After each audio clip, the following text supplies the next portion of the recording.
everybody. Welcome to another episode of The Animal Speak with me, Pat Blocker. Today, I want to talk about the role of animal communication to navigate the end-of-life decisions that we have to make with our companion animals. It's a serious subject, and it is an emotional subject, but I think it's very important to open up a conversation about it. And this is one of the most difficult experiences that we face in our lives, is saying a goodbye to our animal companions. I must say I've had to do it far too many times, yet every time I've had to say goodbye, I really always want to remember the beautiful time I had with my animals. So while they were here with me. During these emotional times, the weight of the decisions that we have to make is seemingly unbearable. It can be very overwhelming, and it becomes difficult to think clearly. So many people consult with an animal communicator like myself during these times, just for some clarity and to help them in their decision making. I certainly don't say it's time or not, the decision is always completely up to you. But a lot of times it's helpful to just get some clarity on some things. For instance, I have clients come to me seeking to find out how their animal is feeling physically, how their animal is feeling emotionally, and also very often people want to know if their animal fears death. It's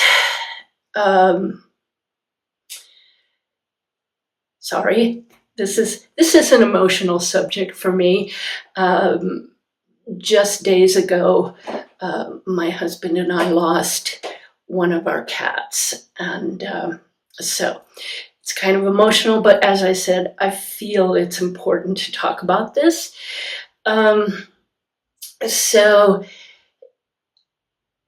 yes, people want to know how their animals are feeling physically, emotionally, and usually they want to know if their animal knows how much they are loved.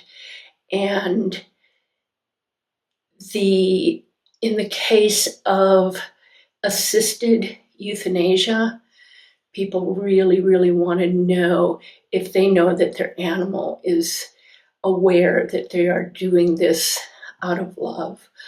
I usually refer to it as the final act of love that we can give to our animals. So sometimes also people will ask their animal, or have me ask their animal, if they want assistance in the transition. Which brings to mind one of the most poignant stories in my life is making decisions for my dog, Mr. Mojo. And at this end of life, first of all, Mr. Mojo was the most dynamic, most vivacious, most intelligent, and hysterically funny dog that was ever with me. And he trained me for nearly 14 years. And as he was approaching the age of 14, I knew he was declining. His mental capacity, his physical needs, and so on. And so I wanted to know what I could do best for those physical needs, for quality of life at this time. So I called in a veterinarian, and this was a veterinarian who does assisted euthanasia in the home. And I called her in. I just really wanted to get an assessment of his physical condition, and also just what I could do to make his life the best that I could at this time. And she gave me an assessment, and she said, so yes, it is near his time, and I would support you today if you decided to do this today, or if you want to wait a while. But yes, it's an imminent decision that needs to be made. And my first response was, no, not today. I just wanted to know what I can do to help him feel better and give him a quality of life. And I thought for a second, I go, you know what? It's really not up to me as to the timing. So we were both sitting on the floor with Mr. Mojo in between us. And I just said, okay, Mr. Mojo, what do you say, big guy? What would you like to do? And he looked the veterinarian in the eye and placed his paw gently in her lap. And we both said, he's just been very clear and told us. So I did let him go that day, and I was thankful that he would be that clear for me. So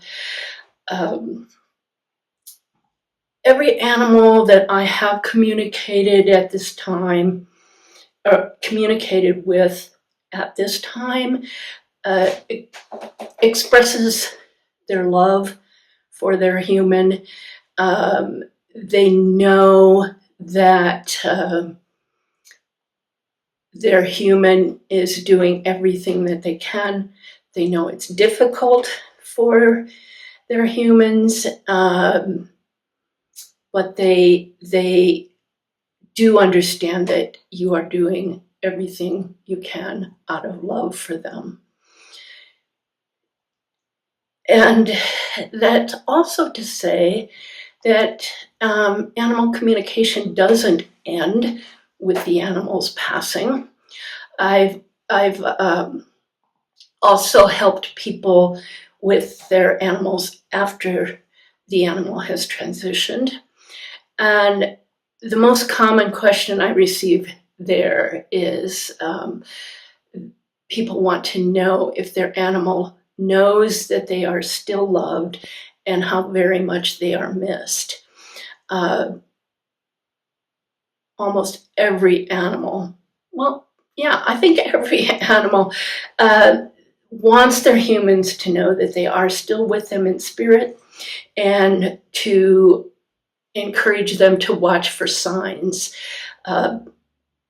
I see signs from my dogs that have passed. I see them all the time. With my dog Penny, I tend to find pennies. I call those my pennies from heaven, and I know that Penny is visiting me. Another thing, I didn't even think about talking about this, but very often I end up calling one of my other dogs Penny. I call her by that name accidentally. And that was right after Penny passed. That made me really sad. But I thought about that. And I thought, well, Penny raised Rita. I brought Rita home when she was 8 weeks old, and Penny was just such a good puppy nanny. We used to call her the puppy nanny, and she loved puppies. And so when I found myself mistakenly calling Rita by Penny's name, I decided rather than to be sad, is to take that as a sign that Penny was with me. And I thought, after all, Penny did raise Rita. And so there is definitely a part of Rita, or a part of Penny in Rita. And anyway, I just think that is a sign as well that they are still with us. So my goal in these sessions with after an animal has transitioned is to provide comfort and some closure. Everyone is different. Sometimes, people call me in when they're making these final decisions, and they find it very helpful. And in fact, with Penny, I called in another animal communicator because obviously it was a really emotional thing for me, but she was so spot on with Penny, and that really helped me.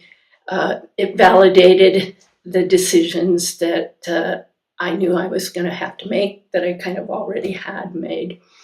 So anyway, I hope I'm not rambling on too much, but this is an emotional experience here. It's an emotional subject to talk about, but I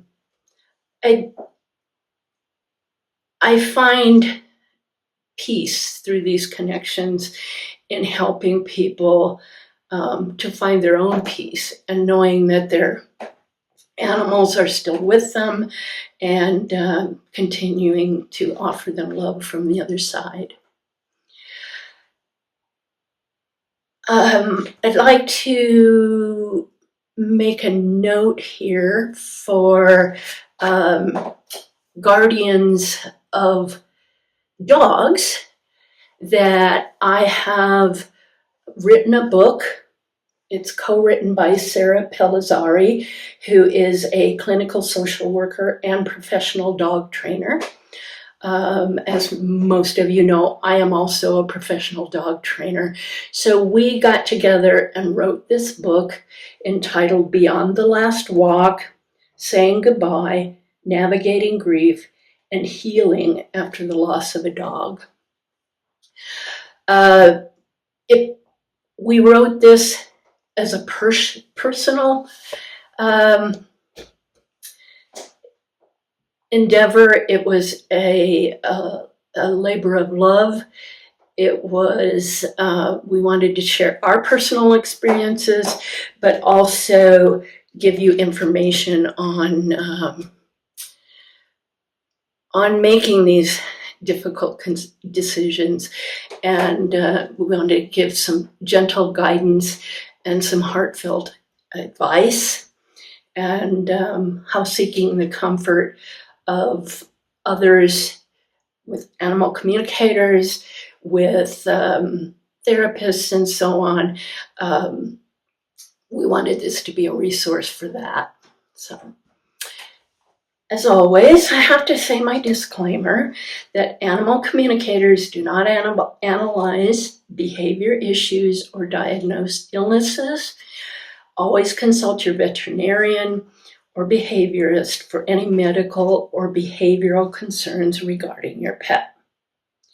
Then I also give you my disclaimer to my disclaimer, in that I am a professional dog trainer, a certified professional dog trainer, and I can analyze behavior in dogs. I can't do illnesses, but behavior analysis in dogs might help to guide you in finding the appropriate professional healer. So I hope this has been helpful. It is really something that is close to my heart, and for some reason lately, I've seen a little bit too much of animals leaving us. And anyway, let's end on a happier note. I would love to have you give lots of love and pets to your animals who are still here with us, and also to send lots of love to our animals who are not with us currently. If you would like to have me assist you in communicating with your animals, whether they're here on this earthly plane or not, you can visit my website, www.peacefulpaws. Oh, that's my dog training website, www.theanimalspeak.com. My email is pat@theanimalspeak.com. I hope you have enjoyed this, and hopefully it's been helpful. And like I said, give all those animals some pets for me. Bye until next time.